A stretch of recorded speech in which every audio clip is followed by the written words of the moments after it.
మీరు తీసుకునే తేనె, నిమ్మకాయ, వేడి నీళ్ళు మీ హార్ట్కి చాలా డేంజర్ అని మీకు తెలుసా? అసలు ఎందుకు అలా డేంజర్ అనేది ఆయుర్వేదంలో చెప్పారు. తేనెలో అన్ని రకాల పుష్పాల నుంచి తీసుకొచ్చిన తేనె ఉంటుంది.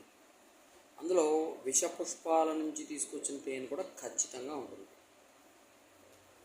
ఇందులో మామూలు తేనెతో పాటు కొంచెం విష లక్షణాలు ఉన్న తేనె కలవడం వల్ల విషానికి ఉష్ణ విరుద్ధం అనే ఒక ప్రక్రియ ఉండడం వల్ల తేనెకి స్వతహాగా ఉష్ణ విరుద్ధం జరుగుతుంది.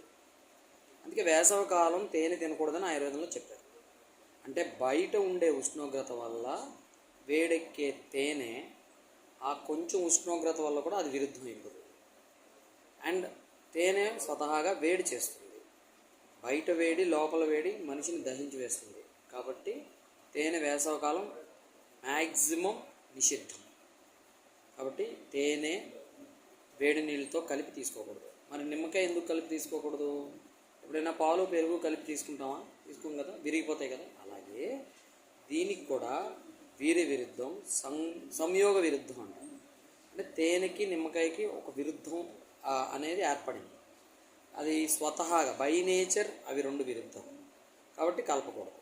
And acidic nature plus highly acidic nature రెండు కలిసినప్పుడు ఇంకా బాగా విరుద్ధం అవుతాయి. అండ్ సైంటిఫిక్గా ఇది ప్రూవ్ చేయబడింది కూడా. కాకపోతే ఇప్పుడు యోగులు ఉన్నారు, వాళ్ళు ఈ తేనె నిమ్మకాయ వేడి నీళ్ళు తీసుకుంటారు. అండ్ వాళ్ళు రోజంతా ఉపవాసం ఉంటారు. వాళ్ళు తీసుకునే మోతాదు, వాళ్ళు తీసుకునే విధానం, వాళ్ళు తీసుకునే సమయం అండ్ వాళ్ళు తీసుకునే క్వాంటిటీ, ఆ తేనెలో వేసుకునే వేడి నీళ్ళు ఉంటాయి చూసారు, అవి గోరువెచ్చగా ఉంటాయి. మన వాళ్ళు ఏం చేస్తున్నారు, షుగర్ ప్లేస్లో తేనె చాలా మంచిది అని చెప్పేసి వేడివేడి పాలల్లో షుగర్ ప్లేస్లో తేనె వేసుకోవడం. అలాగే వంటల్లో కూడా కొంతమంది ముందుకెళ్ళి తేనె వేస్తున్నారు. అది చాలా చాలా డేంజర్. కాకపోతే చెడులో మంచి అంటాం కదా, అందులో ఇప్పుడు 90% మార్కెట్లో దొరికేది అంత తేనె పేరుతో దొరికే బెల్లం పాకం. సో నేను తేనె బాగా వేడి నీళ్ళలో వేసుకుని తింటున్నాను, నాకేం అవ్వట్లేదండి. అయితే మీరు బెల్లం పాకం అనేది తిని ఉండాలి, లేదా మీరు ప్రాబ్లంకి దగ్గరగా అయినా ఉండాలి.